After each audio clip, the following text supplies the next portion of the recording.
prosedur penimbangan berat badan balita menggunakan timbangan digital. Pertama, pilih bidang yang datar dan rata untuk meletakkan timbangan. Letakkan timbangan dan pastikan posisi timbangan sudah stabil atau tidak bergerak. Kemudian, pastikan timbangan sudah siap dan menunjukkan angka 0 pada jendela baca. Jika alat telah siap, pastikan balita melepaskan alas kaki, baik sepatu atau kaos kaki, benda yang dibawa atau terdapat di dalam kantong, aksesoris yang digunakan seperti topi, jam, atau benda lainnya yang memiliki berat. Saat menimbang, sebaiknya subjek menggunakan pakaian seringan mungkin untuk mengurangi bias atau error saat pengukuran.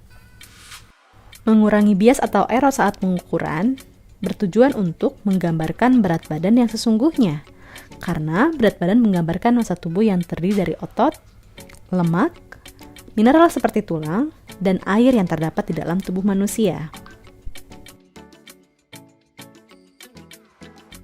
Kemudian minta anak untuk naik ke atas timbangan, berdiri dengan tegak pada bagian tengah timbangan, dengan pandangan lurus ke depan, yaitu telinga sejajar dengan mata. Pastikan pula anak dalam keadaan rileks atau tidak bergerak-gerak. Setelah itu, baca hasil pengukuran yang terdapat dalam jendela baca. Pengukuran tinggi badan pada balita dilakukan dengan cara berdiri, dinyatakan dalam sentimeter dengan menggunakan alat mikrotoa. Prosedurnya adalah pastikan mikrotoa tepat pada angka 0 sebelum digunakan. Pastikan balita yang akan diukur untuk melepaskan alas kaki, baik sepatu maupun kaos kaki, tanpa penutup kepala seperti topi, atau melonggarkan ikatan rambut untuk wanita.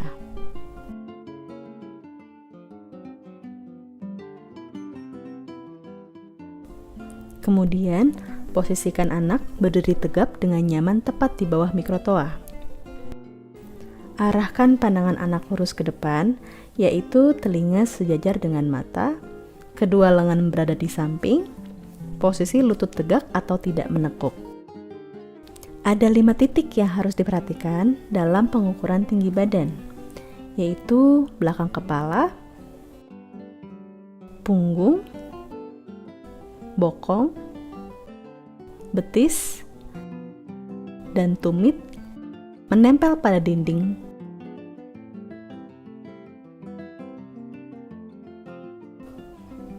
Tetap pastikan balita dalam keadaan rileks. Selanjutnya, turunkan mikrotoa hingga mengenai atau menyentuh rambut subjek, namun tidak terlalu menekan, pas dengan kepala, dan posisi mikrotoa tegak lurus.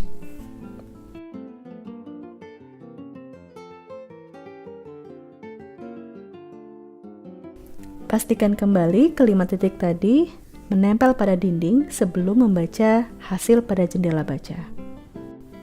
Baca angka dari kecil ke besar yang terdapat pada jendela baca. Pastikan pandangan mata pengukur sejajar dengan jendela baca. Pertumbuhan berat badan menurut usia. Artinya kita punya usia di garis bawah yang lahir 1 tahun, 2 tahun, dan kemudian yang tegak ke atas itu adalah berat badannya dalam kilogram. Di sini kita ambil contoh, anak usia 1 tahun memiliki berat badan 11 kg. Maka kita tarik garisnya dulu, mempertemukan dari berat badan 11 kg di sisi kiri menuju garis tengah, kemudian dari usia ditarik ke atas sampai ketemu di tengah-tengah. Nah, kita lihat di sini, ternyata dia ketemu di garis yang mengarah kepada angka 85. Artinya 85% anak di usia 1 tahun berada di rentang usia 11 kilo dan di bawahnya. Nah, maksudnya apa? Angka 3 dan 97 itu artinya rata-rata normal anak usia 1 tahun memiliki berat badan dari rentang garis 3 sampai garis 97. Nah, di usia 1 tahun, garis 3 itu identik dengan 8 kg, garis 97 itu identik dengan 12 kg. Nah, artinya 11 kg berada di garis 85. Artinya 85% anak laki-laki usia 1 tahun, berat badannya di bawah 11 kg. Ada 15% anak laki-laki usia 1 tahun yang berat badannya di atas 11 kg. Normal tidak normal, antara garis 3 dan 97 itu semuanya normal. Karena itu, setelah kita menentukan anak tersebut normal, kita harus lihat perjalanan garis berikutnya. Yang ideal adalah dia mengikuti garis pertumbuhan tersebut. Jangan sampai dia jadi terlalu gendut, jangan sampai dia tidak naik dan berpindah garis ke garis di bawahnya. Nah, artinya yang sekali lagi bahwa arti dari persentil atau garis atau angka tersebut seperti 85 untuk contoh ini adalah 85% anak laki-laki berusia 1 tahun, berat badannya di bawah 11 kg, dan ada 15% anak laki-laki di atas 1 tahun yang berat badannya di atas 11 kg. Berat badan 11 kg sendiri termasuk normal, tapi dia bagian normal yang besar, karena dia adalah bagian yang ada di persentil normal bagian atas, yaitu dia ada di bagian 85% anak usia 1 tahun dengan berat badan yang 11 kg. Yang edisi Indonesianya juga sudah banyak beredar, terutama di buku kesehatan yang keluaran dari Kementerian Kesehatan. Jadi kalau anak perempuan umurnya 2 tahun 2 bulan, ketemu tinggi badan 81 cm, maka kita bisa menggunakan kurva pertumbuhan yang khusus untuk anak perempuan yang ada usia dan ada tinggi atau panjang badannya.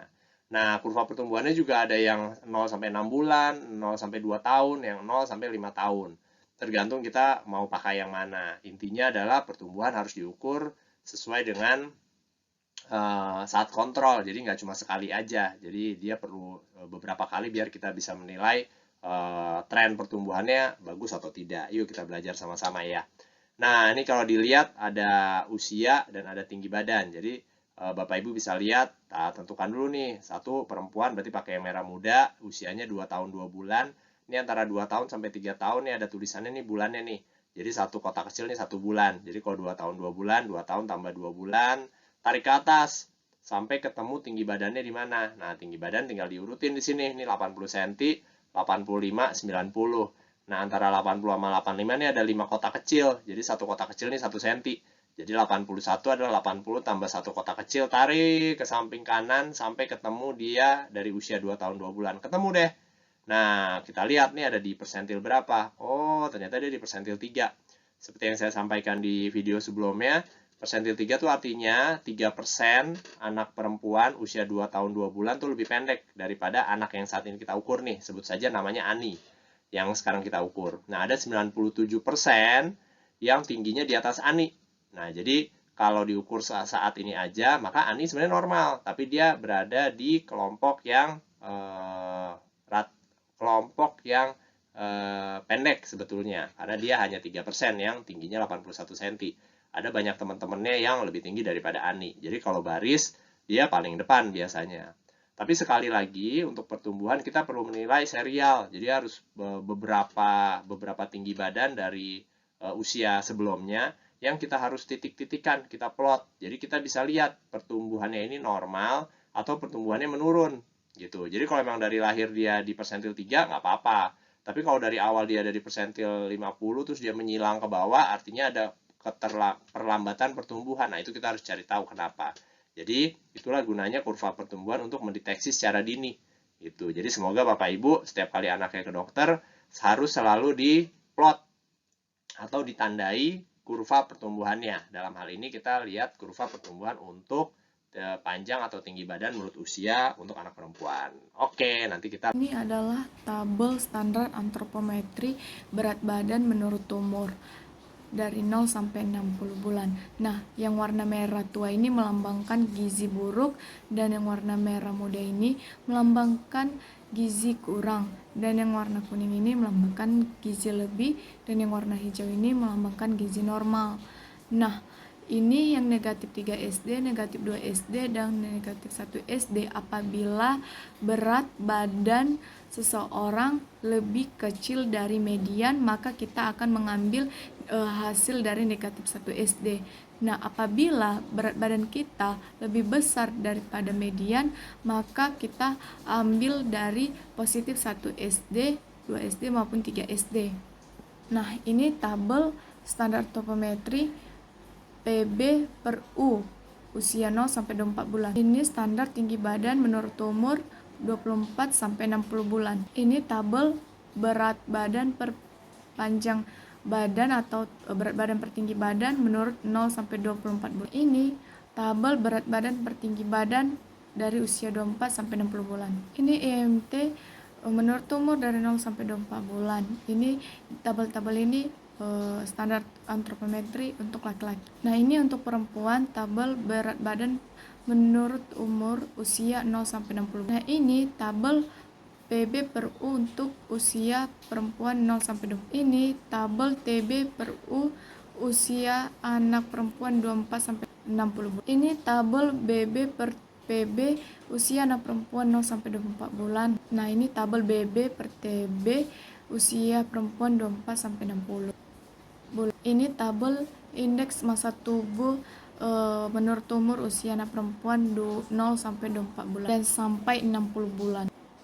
Nah, kita masuk ke perhitungan Z-score dalam penilaian status gizi. Nah, ini ada seorang anak perempuan yang memiliki berat badan 14 kg dan tinggi badan 81 cm. Hitunglah Z status gizinya berdasarkan BB per U, TB per U, BB per TB, dan EMT per U. Ini yang pertama, hasil BB per U untuk anak perempuan didapatkan Z-score-nya minus 1,75. Nah, 14 kilo ini berat badan si anak perempuan. Nah, 18,2 ini mediannya. Nah, lebih kecil berat badannya dari mediannya. Jadi kita ambil dari negatif 1 SD. Jadi interpretasinya berat badan normal. Begitu juga dengan sebaliknya dengan TB per U. Sama seperti yang awalnya. Jadi hasilnya minus 6,4 itu untuk TB per U. Nah, perhitungan berat badan per tinggi badan hasilnya minus 3,6.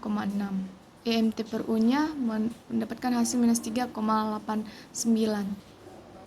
Sebelum masuk interpretasi Z-score, kita harus mengetahui indikator penilaian status gizi antropometri anak. Nah, ini adalah indikator untuk mengetahui interpretasi Z-score hasil perhitungan kita. Dan keterangannya ini menunjukkan untuk mengetahui pertumbuhan status gizi pada anak tersebut. Terima kasih.